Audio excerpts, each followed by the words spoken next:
This is CGTN, China Global Television Network.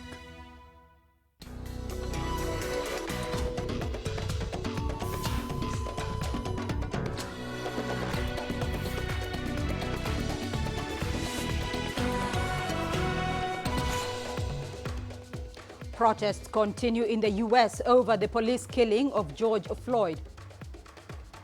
Nigerians take to social media to demand justice from perpetrators of violence against women. And the United Nations welcomes resumption of peace talks in Libya. This is CGTN. Welcome to Africa Live with me, Beatrice Marshall, in Nairobi. Also coming up on the program. In business news, Nigeria's Senate approves President Buhari's request for $5 billion in extension borrowing. And in sports, African football associations consider their options over a possible restart of leagues. We begin in the United States, where protests continue against the death of an unarmed African-American man in police custody. In the city of Minneapolis, where George Floyd was killed, the mother of his 6-year-old daughter held a press conference calling for justice. At the end of the day, they get to go home and be with their families. Shiana does not have a father.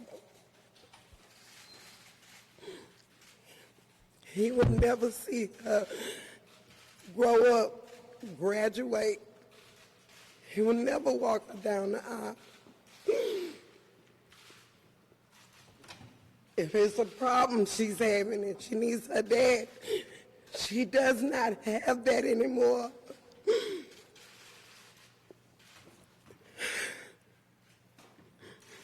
I'm here for my baby. And I'm here for George because I want justice for him. And former NBA player Stephen Jackson also attended the press conference. He was a close friend of George Floyd and said he was ready to get justice for him. Protests against the killing of George Floyd have been boiling over and spreading across the United States. There have been over 9,000 arrests in the country as of Wednesday morning. Meanwhile, protests continue near the White House. Demonstrations are relatively peaceful in the day, but most are turning violent at nighttime. Police fired several rounds of tear gas in the early hours of Wednesday to push back protesters outside Lafayette Park. Well, that follows a relative calm in Washington, D.C. last night. Toby Muse has more. Well, the curfew went into effect at 7 p.m. this evening, and as you can see, the protest still goes on.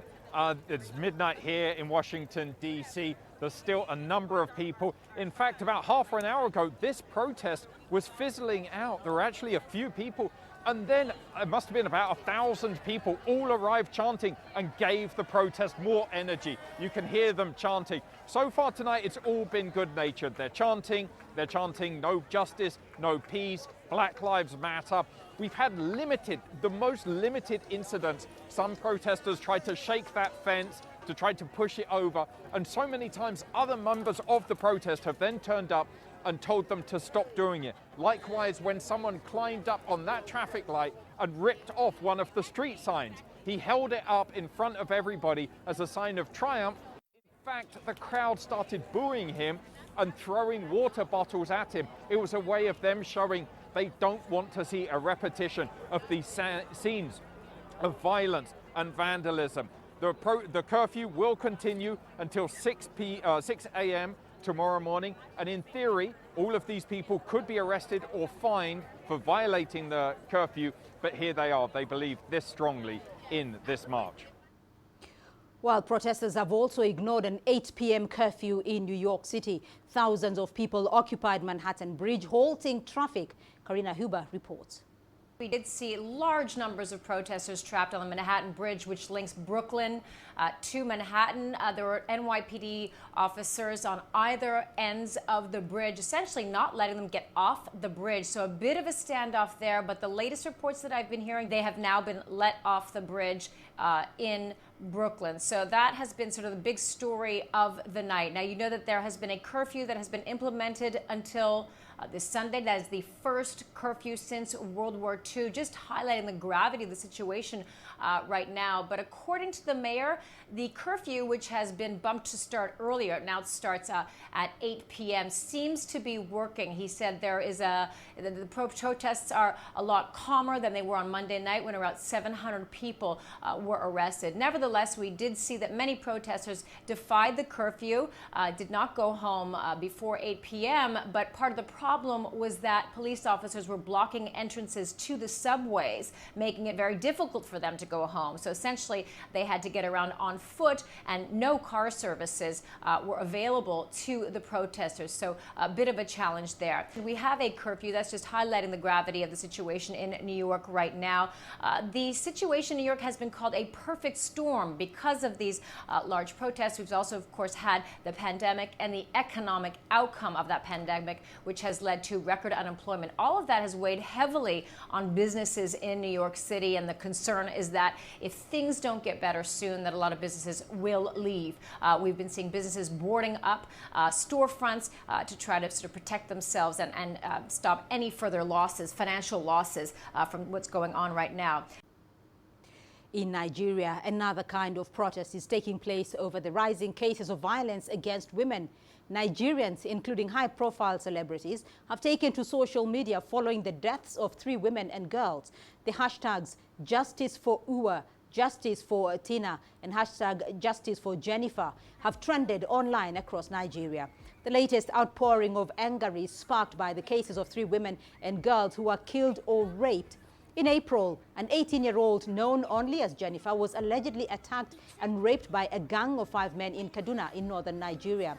The case only gained attention after her relatives released a video online of family comforting the traumatized teen. The other case that happened last week prompted more people to express their anger. A 16-year-old high school student called Tina Izekwe was shot and killed after police opened fire at a bus stop in Lagos. After an outcry online, the police force said 2 officers have been arrested and were facing disciplinary action. Well, let's get more on this now, and I'm joined by CGTN's Deji Badmus. He's in Lagos for us. Deji, give us an update on the cases that have sparked anger and the online campaign.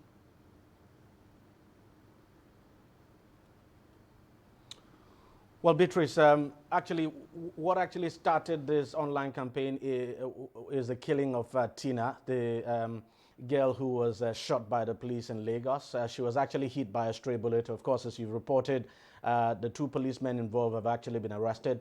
But the one that is really shaking the country at the moment is the death of a student, a 19-year-old student now, or 22-year-old student, I should say, a university student in a city called Benin. She actually went to a church to read because schools, as you know, have been closed. So she went to her church, and that she had been doing that actually for quite a while. So she went there to just take some time to read, and then she got attacked there. She was raped and then killed. And 4 days later after the attack, she died.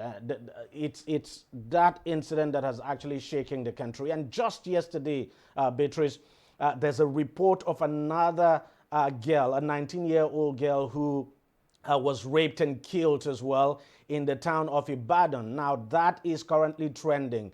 It's a terrible thing, and we've seen protests, especially in Benin and some other parts of the country, demanding that justice be done. But the good thing is that some arrests have actually been made in some of these cases. All right, Deji, just a quick question here, though. Are these incidents commonplace in Nigeria, or are they, a one-off situation that happened there? And also, what's been the impact of the online campaign? Because as you've mentioned, there have been several arrests there.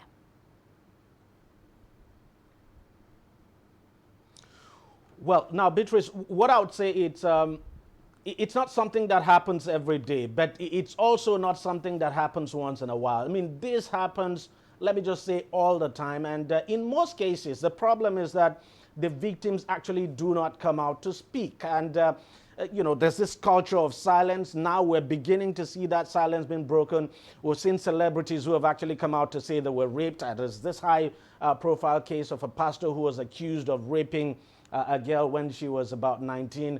I think that case has actually forced people to begin to come out. But, you know, this is something that happens all the time, but because people actually don't come out to actually speak out because of the fear of stigma and what have you, most of these cases have gone unreported. But it's something that happens. Now, the social media campaign we're seeing, I think, is having an impact. And it's the reason why the government is now been forced to act. The Inspector General of Police, for instance, has taken over the case in Benin. An arrest has actually been made there, and the Inspector General of Police says he's going to, the headquarters of the police force now would be directly involved in the investigation, so they've actually taken over that investigation. The same thing with the girl who was killed in Lagos here. So if not for you know, the social media campaigns that we have seen, I don't think we would have seen this strong reaction now from the government. Even the president himself has come out to condemn the attack and has pledged that justice must be done in this case.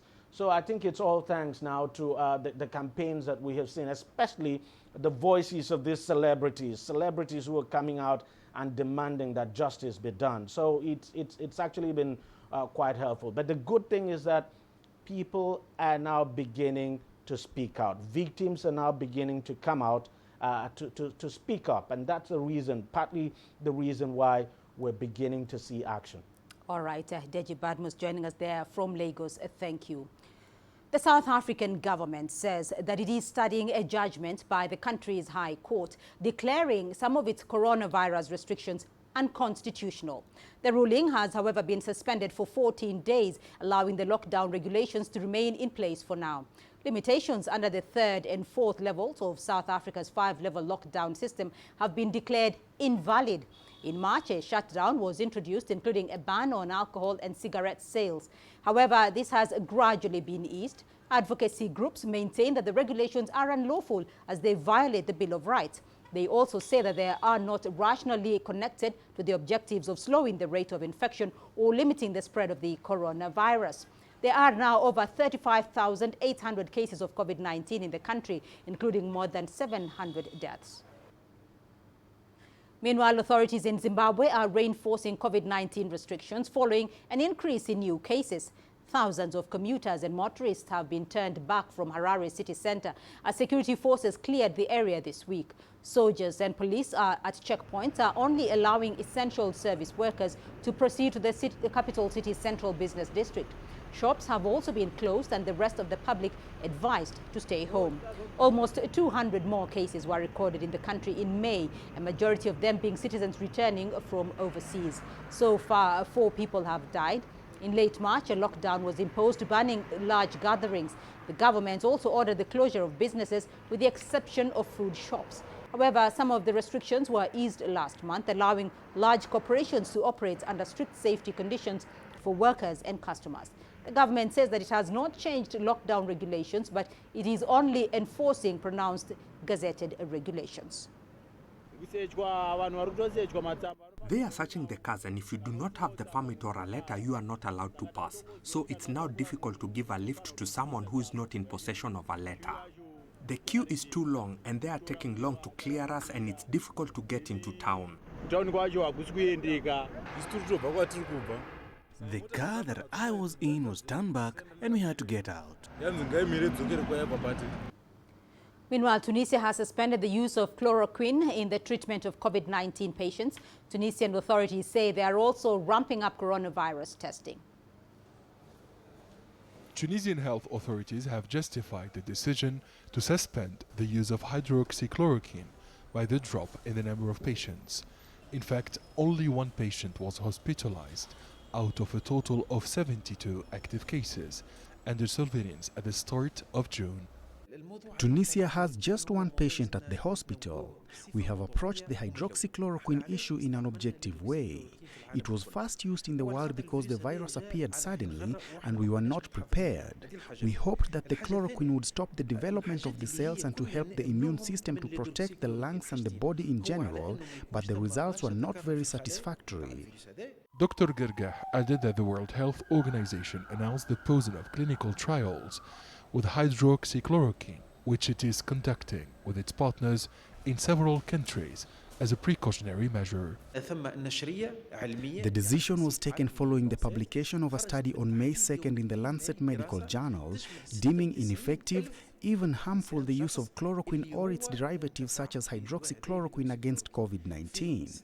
The study was made following tests on 96,000 patients in 671 hospitals around the world.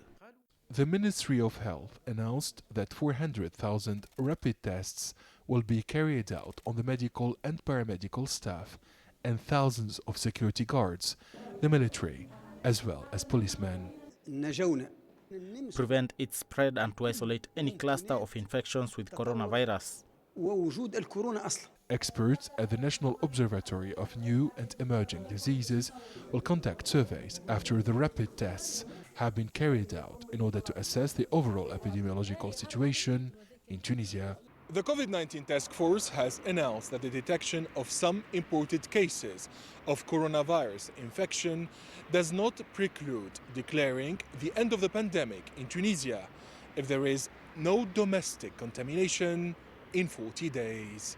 Adnan Shawishi, CGTN, Tunis. Scientists have been trying to predict Egypt's coronavirus infection trends along with worst-case scenarios. Egypt's cases are currently at 26,000, but one group forecasts that the country could reach the 40,000 mark by next week. Here's Adel Mahroui with more. The COVID-19 pandemic has cast a shadow over future planning. In efforts to assist the government with more precise projections, a group of Egyptian scientists have been analyzing COVID-19 data. They've been compiling satellite imaging and health ministry data to predict epidemiological trends in Egypt. We are using dynamic algorithms which have the capacity to change projections based on the change in the actual data. We studied real data from 10 days ago and we built from it an assumptive reality in the future for the following 10 days. But we cannot make forecasts for the next 1 or 2 months to come. Using remote sensing capabilities, we tracked the nitrogen dioxide emission which results from human activity and traffic, thus to find a relation between crowding and the increase in new COVID-19 infections. That helps us to answer one crucial question: how effective are the preventive measures the government enforces? The data gathered is used to produce 4 different COVID-19 infection simulations. Egypt's Minister of Higher Education says their study assumes that the actual infection figures are 5 times the official numbers. We want to know what is the maximum possible infection. The flattening in this curve tells us that all future scenarios are still possible. 100,000 cases is possible. The million figure is possible. Even the 5 million and so on. Our models are trying to confirm that range. What we are sure of is that we will reach 50,000 cases. It's impossible to disregard that figure. This is just one project among the COVID-19 research Egypt is undertaking. Authorities say the country has so far produced 50 studies concerning the pandemic, while the entire continent has registered 64. Projections released at the start of the month suggest that Egypt will reach the 40,000 case mark around June 10th. The data also indicate that every 10 cases in Egypt infect 14 others, which put the nation at the upward trend phase. Adel Mahroui, CGTN, Cairo. You're watching Africa Live. Still ahead on the program. The United Nations welcomes a resumption of Libya peace talks. And the Democratic Republic of Congo records 5 deaths from the latest wave of Ebola infections.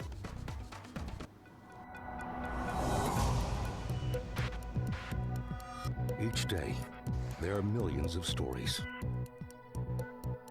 Each one can open new perspectives, new possibilities. Wherever you look, we are there to see, discover, explore. We put the pieces together to find what really matters to you, all around the world, all around the clock. Our reporters are at home across the globe. From our headquarters in Beijing and production centers in Washington, Nairobi, and London. China Global Television Network. Stories from across the globe, reaching people across the globe. And there's some positive news coming out of Libya, where warring parties have agreed to resume ceasefire talks. The UN mission to Libya says they will conduct video calls due to the coronavirus pandemic. They will be based on 5+5 meetings involving 5 senior officers appointed on each side. It did not communicate when this will happen. The eastern-based Libyan National Army of Khalifa Haftar has been waging an offensive since April of 2019. Khalifa Haftar wants to topple the internationally recognized government of national accord based in the capital Tripoli. With the support of Turkey, GNA has driven his troops out of several areas. The LNA has the support of the United Arab Emirates, Russia and Egypt. 2 ceasefires were agreed this year, but undermined by shelling and fighting. The UN Security Council is yet to find an envoy to lead the peace process. The previous envoy, Hassan Salami, resigned in March. The UN mission hopes the resumption of the Joint Military Commission talks will be marked by a return to calm and a humanitarian truce to pave the way for a lasting ceasefire agreement. The mission wants the resumption of talks to enable the competent authorities to focus on addressing the repercussions and threat of the pandemic and facilitate the response of local and international agencies to urgent humanitarian needs. Well, let's get more on this development, and I'm joined by Sarah Kira. She's a political analyst and a Middle Eastern geopolitics specialist, a researcher, European Studies Institute at CEU at San Pablo University. Sarah, thank you for joining us on Africa Live today. First off, warring parties have agreed to resume ceasefire talks. What is at stake as the parties to the conflict agree to these talks? Well, hello, and thank you for having me. Parties agreeing to dialogue or to sit and talk together means that both parties are drained in an endless conflict in Libya.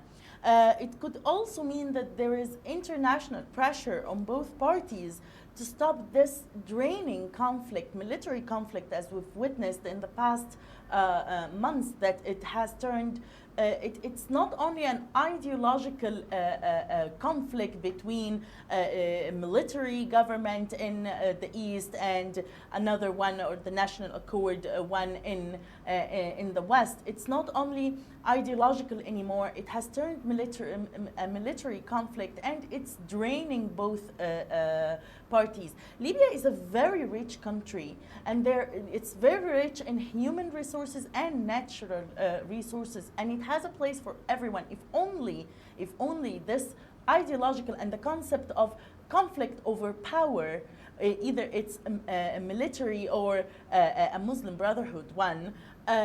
This is why it's pulling different regional actors to support this kind of conflict. As you mentioned in your report, that there is Turkey on one side, in Egypt and UAE on the other side. These regional actors are there in this conflict because it is ideological to start with, but now that it's draining both sides, draining the region, it's going towards another Syria, another civil war in the region, and the region cannot take really any more civil wars in a vast and huge country as Libya. Right. So this means agreeing to sitting down and talking is a very positive sign, in my opinion. Right, so Sarah, there is Turkey on the one side and Egypt and the UAE on the other side. Obviously here there is a foreign involvement in opposite sides of the conflict. How does this affect the possibility of a peace agreement in Libya?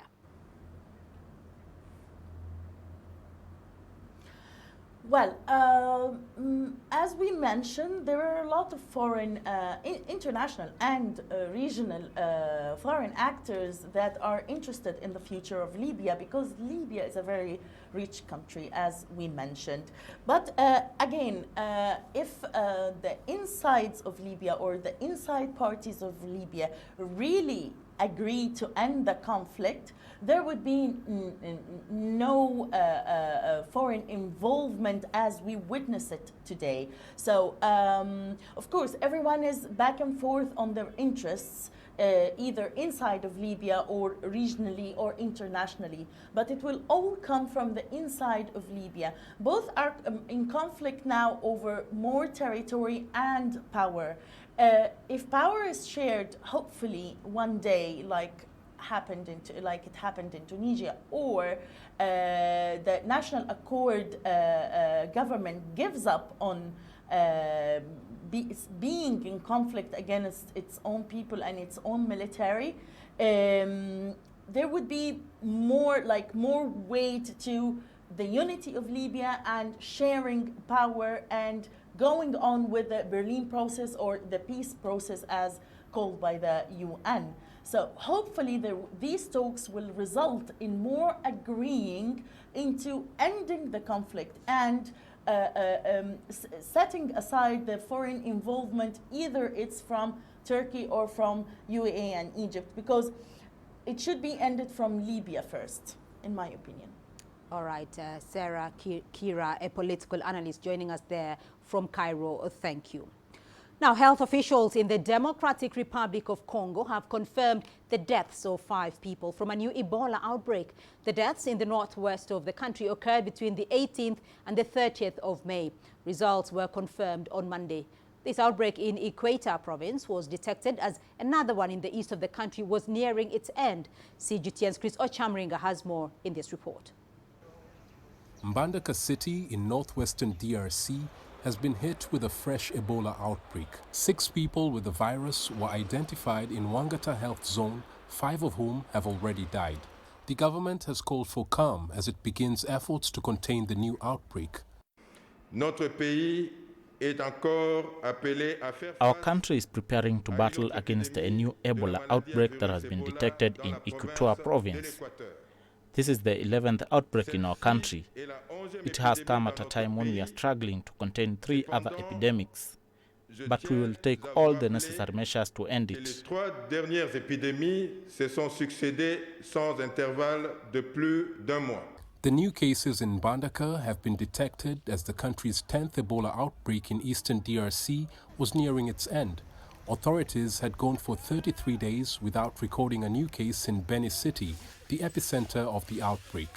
The DRC is also battling the world's worst measles outbreak and the COVID-19 pandemic. We have seen people dying of the coronavirus here in a very short time, and now a new Ebola outbreak has been reported in the northwest of our country. It is a very sad situation. Our president should do everything possible to end that disease. Our government and health experts should put in a lot of effort to contain the Ebola outbreak and the COVID-19 pandemic, especially the new Ebola outbreak in Equator province. The World Health Organization and other aid agencies have sent health teams to Mbandaka city to support the government to stop the spread of the disease. According to health experts, new Ebola outbreaks are expected in the DRC, given the presence of the virus in animals in many parts of the country. Mbandaka city is where the DRC's 9th Ebola outbreak occurred in May 2018. The disease claimed 33 lives, but it was brought to an end after 3 months. The new outbreak is a big setback to officials here who've been struggling to end the outbreak in eastern DRC that has claimed more than 2,200 lives since August 2018. Chris Ochamringa, CGTN, Kinshasa, Democratic Republic of Congo.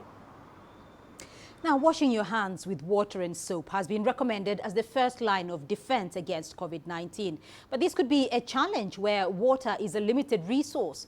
In the informal settlement of Kibera in the Kenyan capital of Nairobi, young journalists from Shine Kibera Television reported on that story for CGTN. Take a look. How do you protect yourself from the coronavirus when running water is limited and living conditions are crowded? In informal settlements like Kibera in Kenya, this is a challenge. But the young journalists of Shine Kibera TV are focusing on the solutions. They reported for CGTN from their home in Kibera on how kids are learning to protect themselves from COVID-19. Take a look.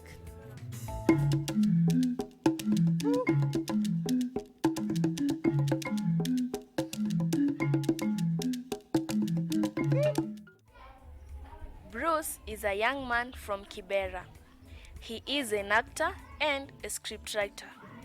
With the recent pandemic, all places of gatherings, including theaters and social halls, are closed, which means Bruce is not working as usual. He has now put his energy in teaching kids how to prevent themselves from getting the virus by teaching them how to wash their hands.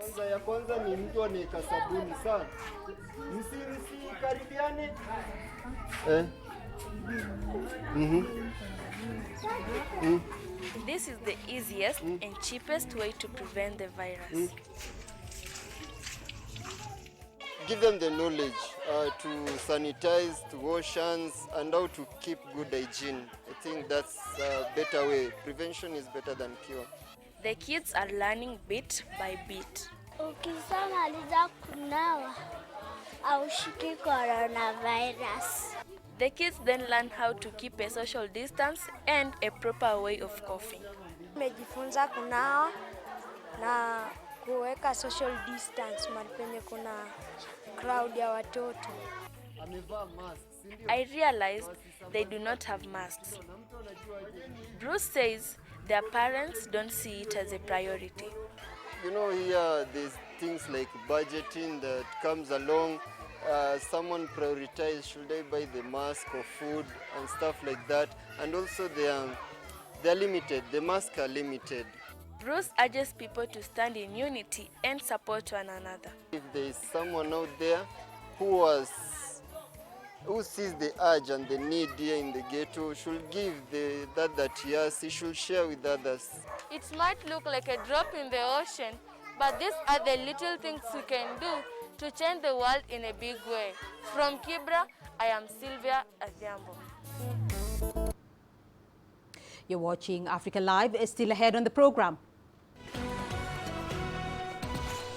In your business news, Nigeria's Senate approves President Buhari's request for a $5.51 billion in external borrowing. And some of South Africa's biggest lenders are implicated in a rate rigging investigation. Africa is the nexus of enterprise, and global business will tell you why it matters. From the mega investment projects to multi-billion-dollar mergers and acquisitions. Africa today collects, just in terms of revenues from taxes alone, $545 billion a year. If you take 10% of that and you devote it to the energy sector, problem solved. All this on Global Business, weekdays at this time on CGTN.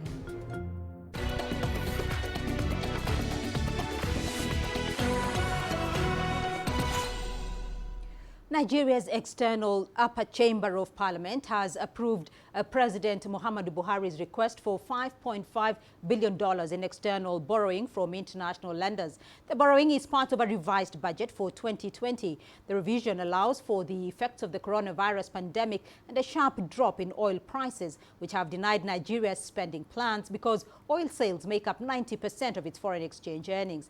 The money from the International Monetary Fund, the African Development Bank, the World Bank and the Islamic Development Bank is to fund the deficit.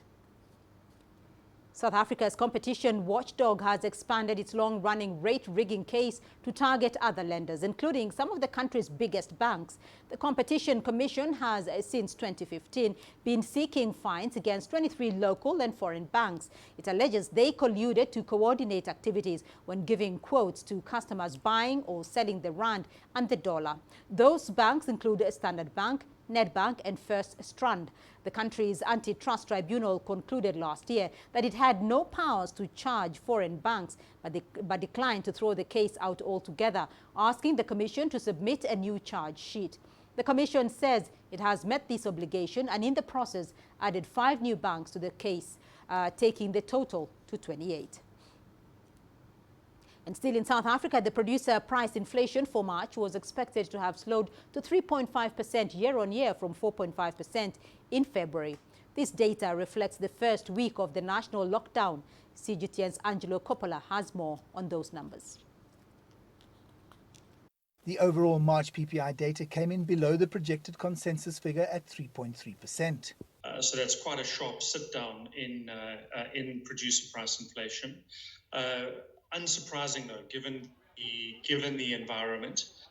If anything though, there's three levels of truth going on here. It's the lies, damned lies, and statistics.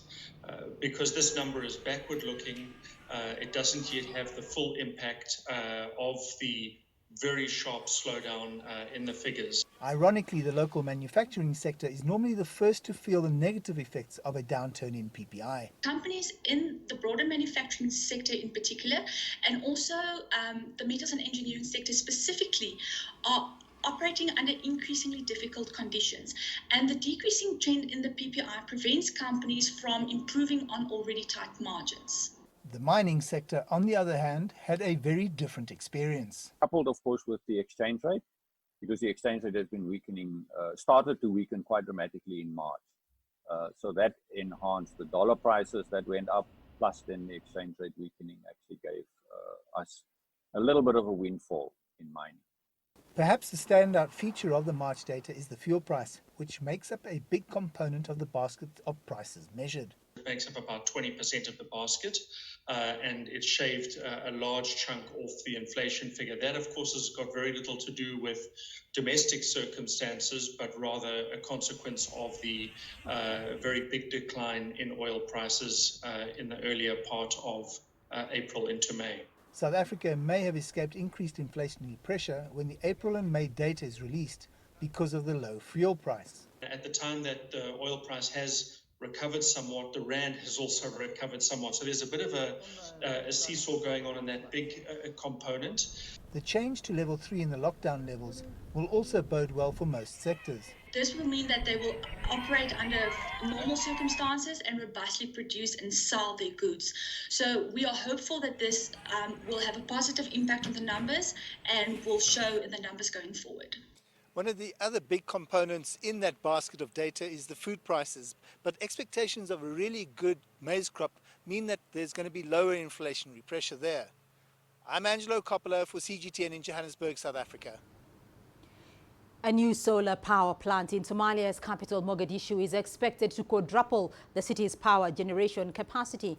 The plant will also be providing relief to businesses that rack up huge bills from diesel-generated electricity. CGTN's Alexandria Majala has more on that. Somalia's energy sector is still relatively young compared to some of its neighbors. Beko, the nation's largest electricity supplier, has been producing 8 megawatts since March using solar panels bought from Germany and the United Kingdom. The firm expects to increase generation to 100 megawatts by 2022. For many, embracing renewable energy in the East African nation is long overdue. Nowadays, the whole world, they are going to the green energy, and Somalia is one of the best places to install solar power plants. Why? Because we are getting more than 3,000 hours sunshine. You know, in Europe, they might get in less than 1,000 hours, and still they are installing solar. But in here, we have more than 3,000 hours. So it's a very good chance for all Somalis to install solar power plants. Beko also transmits and distributes power in the Benadir, Lower Shabelle, and Middle Shabelle regions. The company says its new $40 million plant has already reduced electricity costs to 36 US cents per kilowatt hour, down from 49 US cents per kilowatt hour. This is the third time that Beko has reduced its price. The last price reduction was announced a few days ago. I'm very happy about the discounts we get year after year. I have stable electricity for 24 hours now that does not damage my air conditioners and freezers. Its solar panels now supply power for 4 hours a day to its 300,000 customers. The rest of the day, the company uses generators. The usefulness of solar panels is that you invest one time and there's no running cost. And there's also limited maintenance. That's why there was a reduction in the price of electricity in Mogadishu after they were installed. Somalia, which plunged into civil war in 1991, has no national grid. each of its major cities is powered by private companies that largely rely on diesel generators. At the moment, Mogadishu's total installed capacity is at 35 megawatts against a demand of 200 megawatts. Before erupting into civil war, Somalia had a 70 megawatt installed capacity. Official data shows that at present, 85% of Somalia's population has no access to electricity, with 60% of them living in remote villages. Alexandria Majala for CGTN. Now, many countries, including Thailand, are trying to restart their businesses, but the global supply chain remains a huge problem because of restrictions caused by the coronavirus pandemic. The roadblocks include border closures and weakened transportation links. Tony Cheng reports from Bangkok. Workers at an aluminium pressing plant in central Thailand hoist massive rolls of sheet metal into place, ready for the presses to stamp them into shape. Their biggest client is the auto trade, big brands like Toyota and Honda that have factories here. But since the coronavirus crisis started, the orders have dropped off sharply. Factories have shut down and the supply chain has broken. The sales is decreased about 70 or 80%.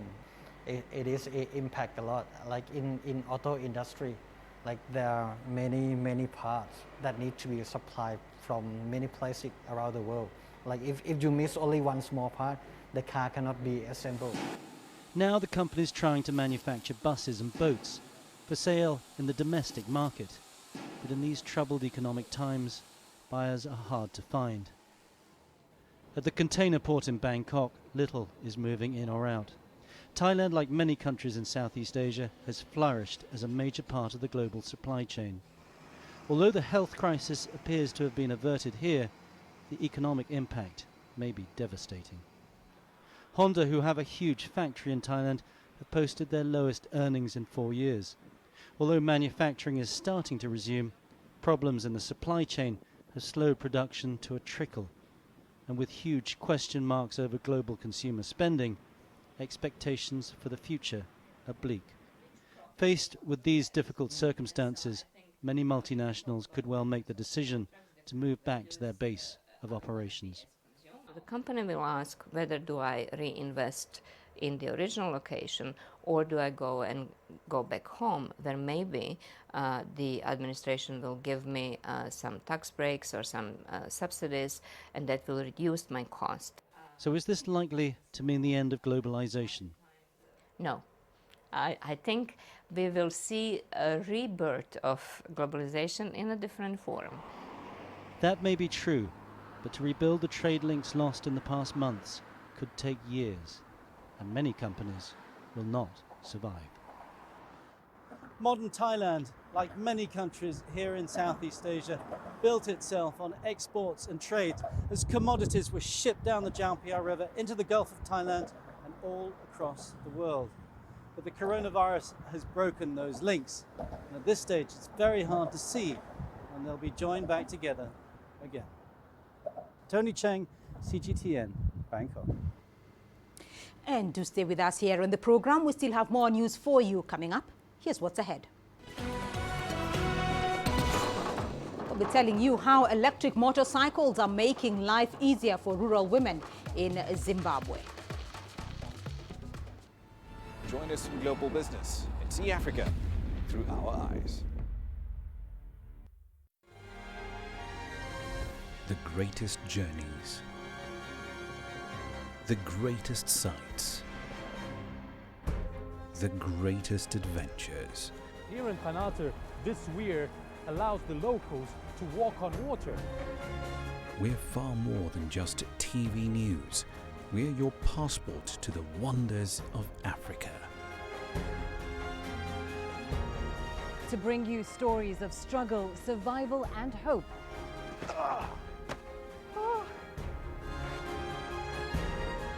So let's explore.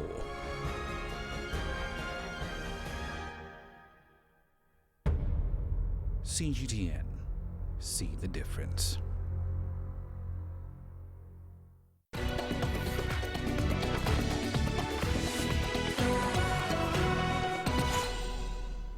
Now, in the rural Zimbabwean district of Wedza, a project aimed at leasing electric motorcycles to local communities has been launched. The program is helping bring income to poor women and easing the burden of looking after their families. CGTN's Daniela Pearson looks at how their lives are now improving as a result.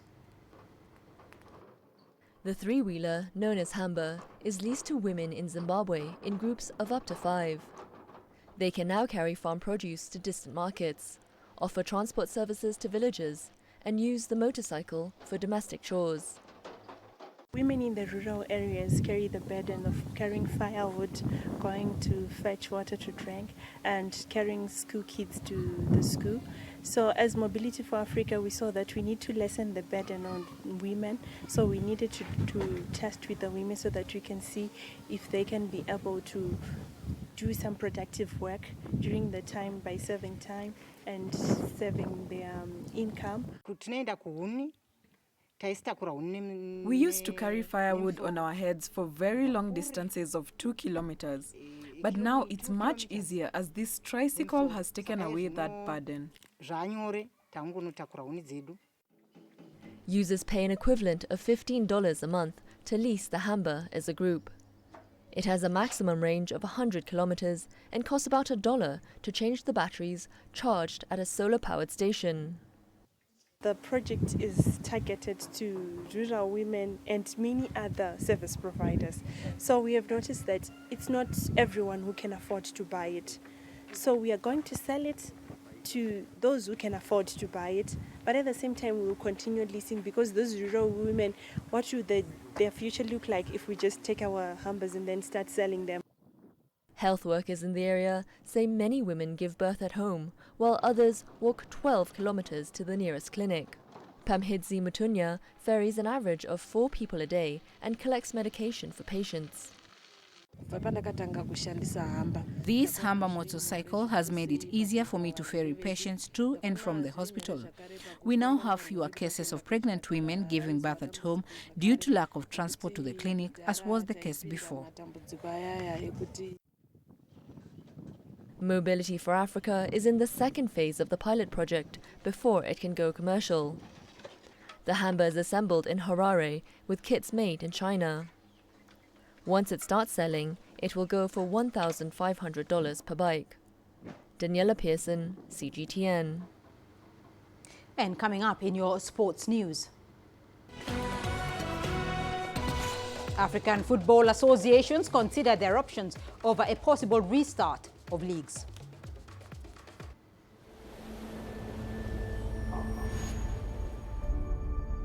How would you create your legend?